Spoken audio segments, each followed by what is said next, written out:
Hi guys, it's Amy from Little Farm Quilts. We're back to fix our binding tonight. We'll give everybody a few minutes to log on. I have spent a little time removing my binding that was incorrectly sewed onto my table topper. And now I'm just kind of pulling threads. So as we wait for people to chime on, I'm just going to continue to pull threads. Of course, I have a dog down here. She'll probably be full of threads by the time we're done. It is hot here. I think most of the people that watch us here are local. It is hot. It's supposed to get hotter tomorrow. We're inside with the climate control, so we're comfy. I have fabrics here that we'll talk about in a little bit, but I wanted to get this done first. So, for those of you that joined me on Sunday when I incorrectly put binding on this table topper, I want to apologize. We were super tired on Sunday. I had debated on canceling the live because we were so tired. I chose not to cancel the live. Probably not the best decision ever, but you know, life is life, and sewing's not always perfect, and quilting is almost never perfect. So you just got the real kind of sewing experience with me, and this is how it works for me most of the time. I actually have a quilt on the frame right now, Matt, if you pan over there, that I'm actually ripping out quilting on that. So I'm doing a lot of ripping so far this week. Sometimes it just goes like that. So I'm going to go back to my original saying. Do we have people logged on, Courtney? Mm-hmm. Have you shared it over Oh, nice. So we have the whole crew here tonight. So we have Matt behind the camera. We have Courtney operating the computer back there. She's going to feed me questions. Yep. I'm not pinning my binding. So there. Not an anarchist today. I'm not pinning. You shouldn't pin your bindings, and I'll show you why. Because that's what caused me to make that error on Sundays, because I wanted to pin that binding for you and do everything the right way. But for me, things work better the Amy way, which some quilters are going to look at and say, that's not how you're supposed to do that. But it works for me, so I should just stick with what works, and that's what I'm teaching you. So, Matt, you're going to have to come over to the computer, or the sewing machine. So I'm not pinning my binding. I unstitched it from my project, and I'm pulling strings out of it. And you're stitching it to the front this time. I'm stitching it to the back. I just haven't flipped it over yet. Oh, okay. So, there.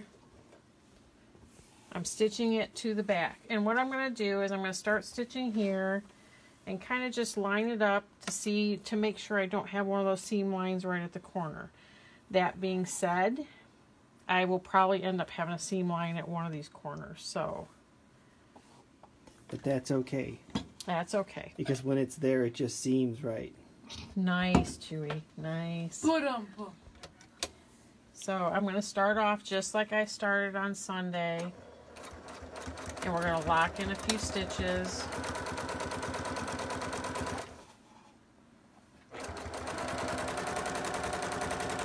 And I'm going to go all the way to the corner. So if you remember, if you were here with me on Sunday, I had this all folded at the corner. You don't fold at the corner until after you've stitched off the corner. So remember when I showed you on Sunday, stitch all the way up here, you get about 1/4 inch from the corner and just stitch off. You want to do this before this is folded.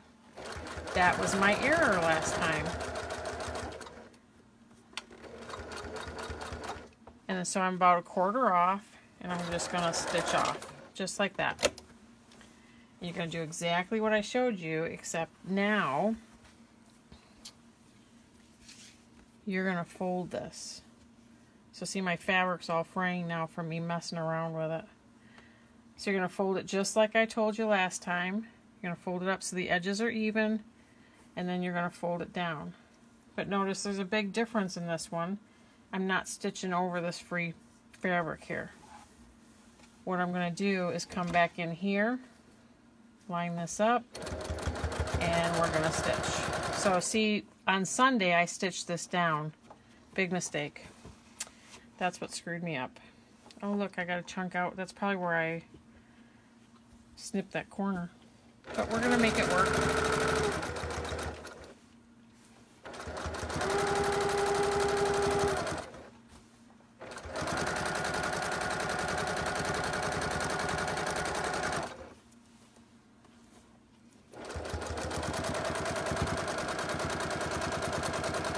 So for those watching, don't cut chunks out of your border. Yeah, not until you make sure you have it on right. This will work because it's a table runner. It's not a quilt going to some college or... and you know... Oops, sorry, Courtney. I think I just hit you, didn't I? She deserved it.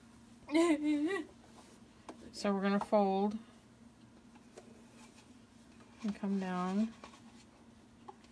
This video will be tagged at the top of the Facebook page after tonight, so we will untag the one from Sunday after tonight's video post, and we will tag this one. That way, we have a fly down here now that's driving me nuts.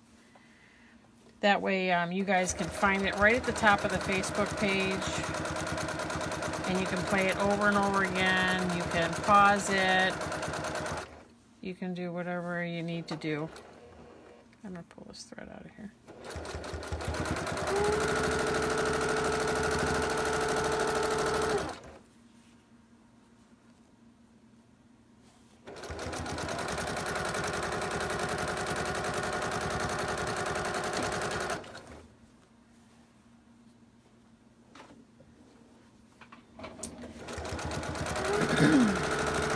I'm kind of a messy sewer, I'm a messy baker, it's just the way it is. That's why we have a Swiffer down here.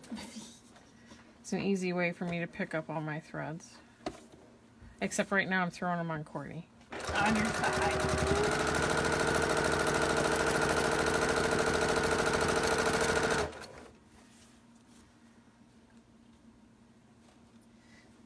Zoom out at this corner and they can see the full picture.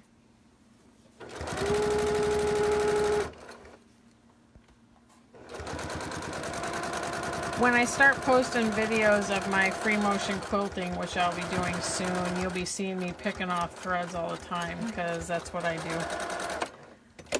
As I quilt, I just kind of pick off all the threads or cut threads or...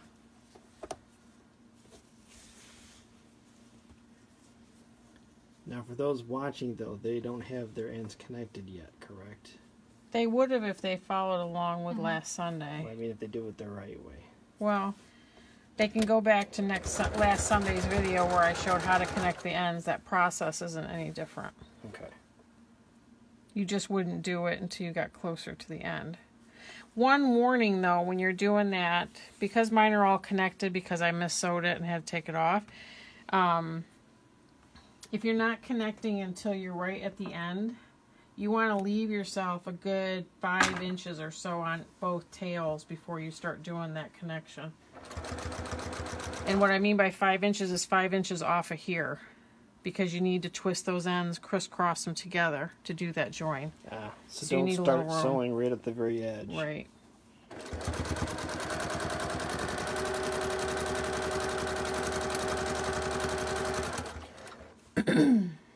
It's Tuesday. It feels like a Monday, but because of the holiday, it is actually a Tuesday. Which is kind of cool. I'm okay with it. I went back from vacation this week, and I only have 4 days to work. I guess that's a good way to segue back from vacation.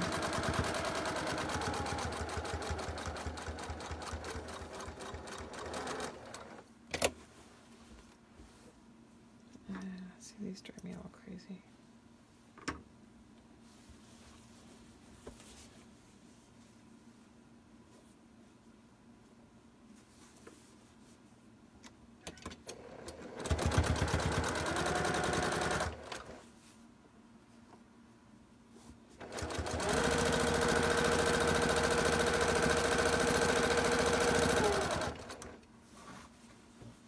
I thought that was twisted. I was going to say, no, I did not screw up again. It's not twisted. You good. I'm good. You good.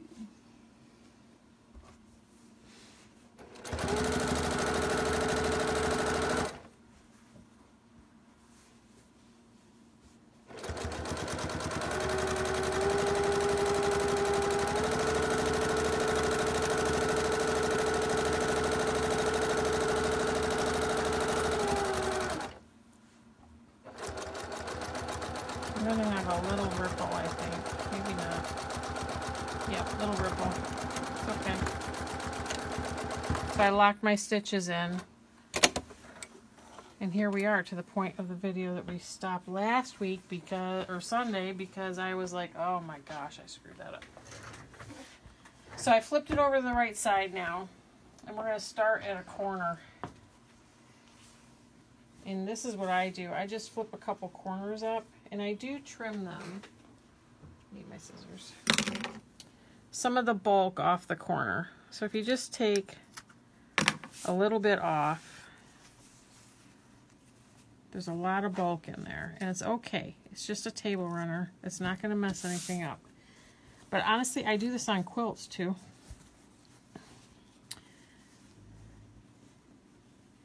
And here's where you have your mitered corner.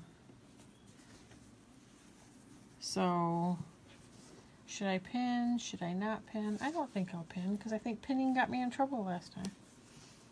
So I'm not gonna. But nice mitered corner.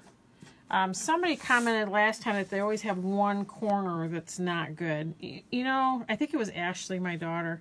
I usually do too, although it's gotten less and less frequently. I think because I've done a gazillion quilts.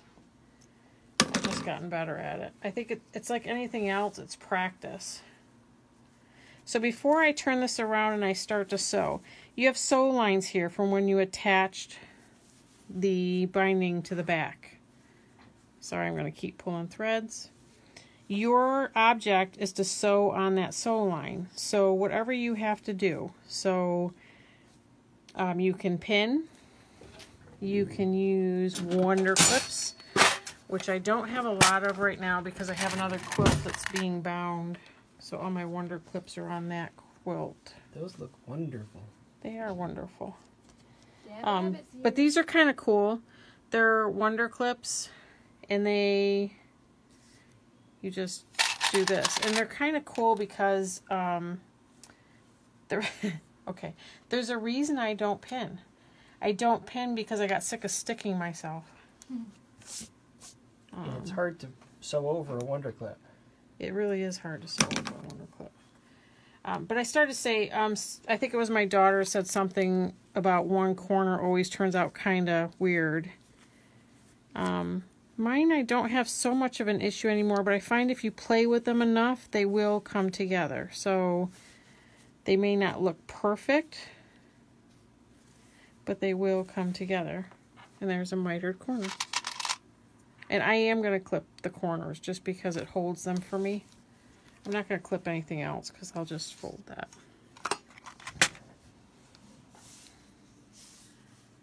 So Abbott loved the Wonder Clips. I do too, Deb, but you need to get more of them, dear. She doesn't have enough. We already talked about that today. Deb Abbott and I, for those of you that don't know, we work together at Lifetime Care. She quilts. And so we talk about this stuff a lot at work when we have downtime. Because you're actually working. I am actually working, but we get to talk at work. We're not at prison. It's a joke. So the other thing that I try to do, because I just think it gives symmetry to the seams. So this short side here, I made that be the under on the miter. Does that make sense to everybody? So that gets folded first on this corner, and then this comes over, and we give it a little grab to make that meet right there in the corner, and then that's going to fold over first on this end too, which means that on this end the short side is going to fold over first as well, and it just gives some consistency to the corners.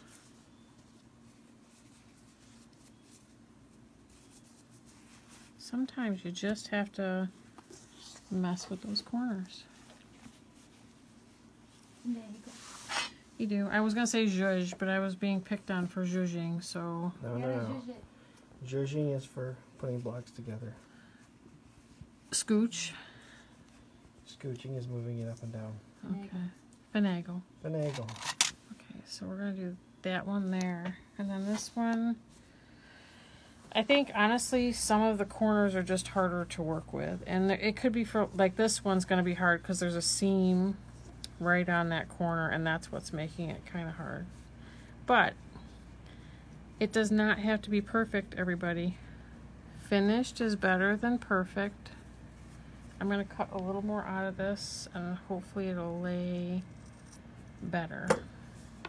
Hi, Crystal. Hi, Crystal.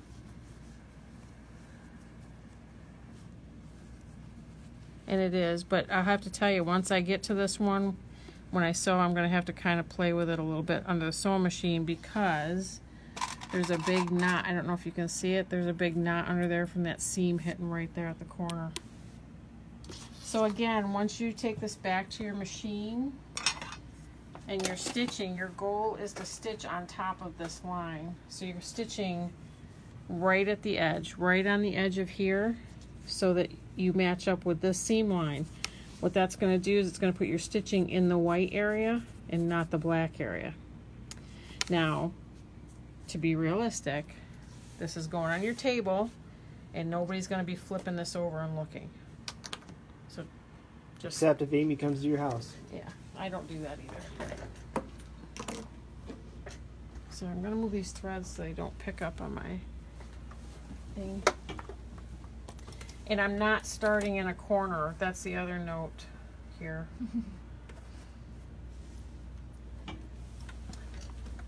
So I'm putting my needle right at the edge of that. Just to hold it in place. Yeah. And then what I'm going to do is I'm going to small sections at a time and very slowly. And I'm going to back up. And we're gonna work our way down right on the edge.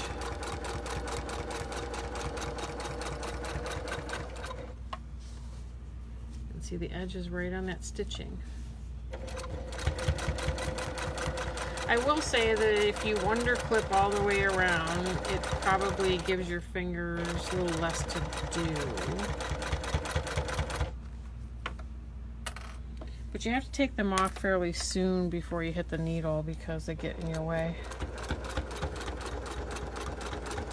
So at this point, now that I've sewed enough, I'm going to flip this over and I'm going to look at the back. See, I've got a little stitching on the black side.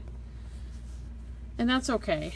I mean, it's not the end of the world and I'm not going to rip it out.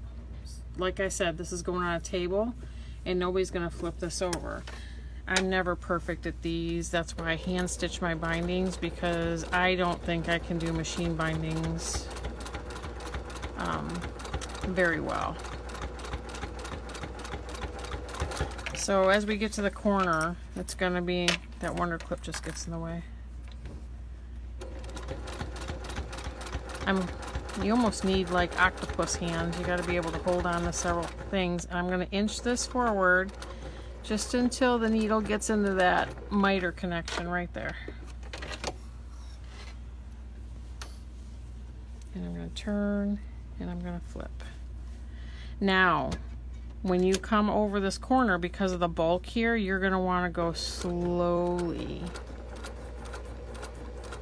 Just like that. And now you can just head down the side.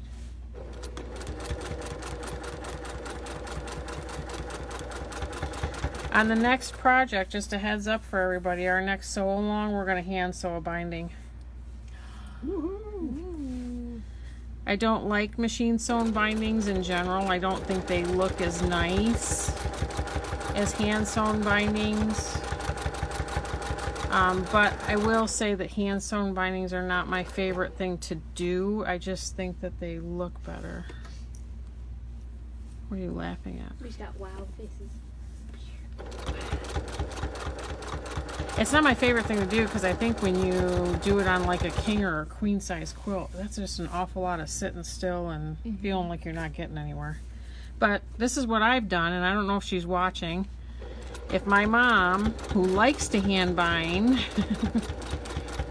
has a quilt for me to quilt for her, I'll trade her services. So I'll attach the binding on the front, and then she will hand sew the back of it down for me while I quilt quilts for her. Trish, your sister, asked, does it have to be a straight stitch, or can you also do a decorative stitch? You could do a decorative stitch if you want. That might look better. I never thought of that, Trish, to be quite honest with you, because this machine doesn't do anything but straight stitch, so.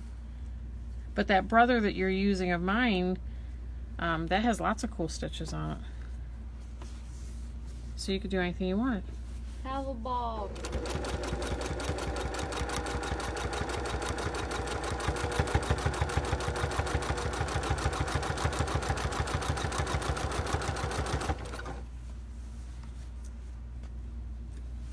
Binding in general is not my favorite thing to do by any stretch of the imagination. I don't care if it's machine binding or hand binding, it's just not my favorite part. Deb says, I sometimes use my decorative stitches on my machine. When I'm machine sewing binding, sometimes it's easier. I'm with you, Amy. I don't like hand sewing binding, but we've discussed it before. We both think it looks better. It does look better hand bound, I think. I think it looks, I think it looks more professional too, and since I make them for people, you know. This is the one that's got all the bulk in the corner, so we're just going to kind of make it work. Squish says, well, I have this awesome machine that I'm borrowing from my wonderful sister that has a lot of different stitches. Yeah, it does. I think it has like 80-something stitches on the darn thing. Wow. So this is that problematic one because I've got a seam in there. I need this. So they have these fancy things at the sewing store called styluses. And although I think they have a great purpose, I think it's money better spent elsewhere. So I use, well, Deb will probably recognize this. This is probably from work because I work down here as well. This is also my work office down here right now. And this is from Lifetime Care. But it works. Deb says, Alex says he doesn't like binding either. LOL. I don't think Matt does either, Deb. Nope. Although, Such a drag. I'm going to give him out here. He's actually quilted a couple squares. Yeah.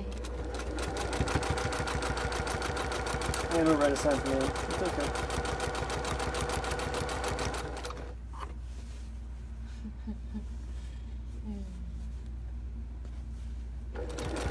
And here's, I'm going to show you here in just a second. That corner that gave me such a problem because the seams in the corner. This is why people don't like seams in the corners, because you see that corner doesn't look very good. And I'm also going to point out that if this was a hand-bound project where I sewed it to the front and curved it to the back, I would have been able to deal with that a lot better with hand stitching. So that's another reason why I like hand stitched bindings better.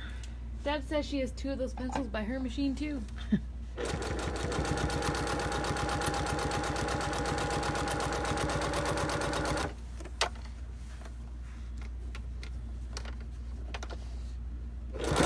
Whoops. My foot got a little heavy. Okay, so we're going to take this one off. Deb says, I've asked Alex to learn to sew so he can do my binding. He isn't going for it. Yeah, I don't think Matt would do my binding either. It's pretty Nope. boring.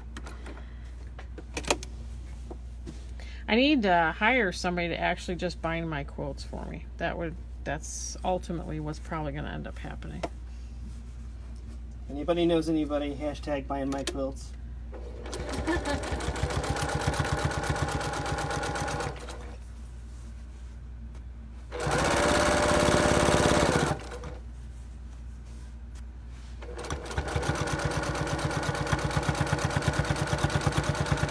So for everybody watching the video, in the description I talk a little bit about the next sew along. We're doing a lap size, which is probably going to be about 52 inches square by the time we're all done, Christmas quilt. I put the details of what you're going to need as far as yardage in the description of this live video. I'm also got kits available. For those of you that were interested in those, just confirm with me.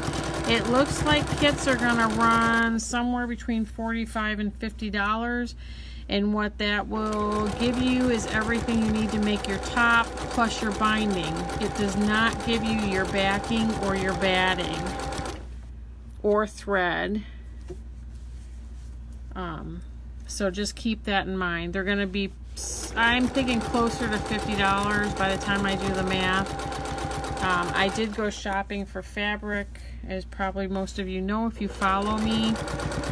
I went, did I go yesterday or Sunday? Yesterday. Yesterday,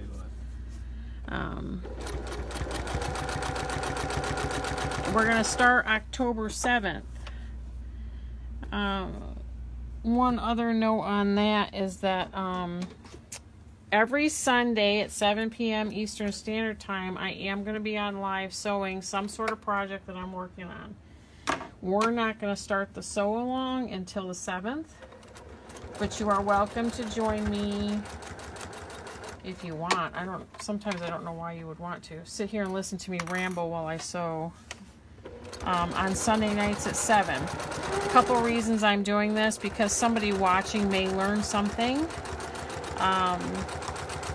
The other reason I like the Sunday evenings is because my sister on the West Coast usually joins, as most of you know.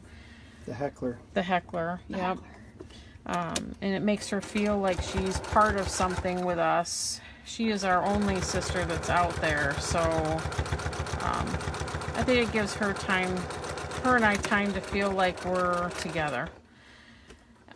And it just helps me to have dedicated sew time. So that's that. So you just put your bindings on like that. Don't worry about what it looks like on the back. Mine's not perfect, but as we know, this one wasn't scheduled to be perfect anyway, I don't think. But it's still going to go on one of my tables upstairs, or we'll give it away. But that is done. So it matches your shirt. We can mark that off as a done item.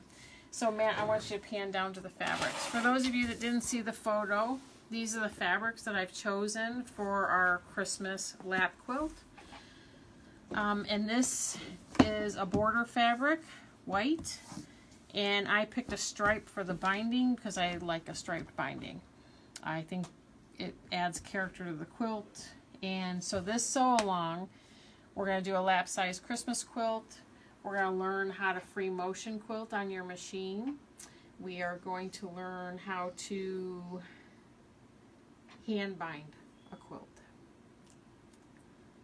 And it'll be about 52 inches square when you're done. Thereabouts. What are you laughing at? Nothing. Courtney's laughing back here. She's dancing in the background. Okay. But these are the fabrics I've chosen. So I know that about 4 of you expressed interest in getting a kit from me for the next sew along. They're going to end up being about $50. So if you're still interested in that, please let me know. If you're not, you can go shop for your own fabric.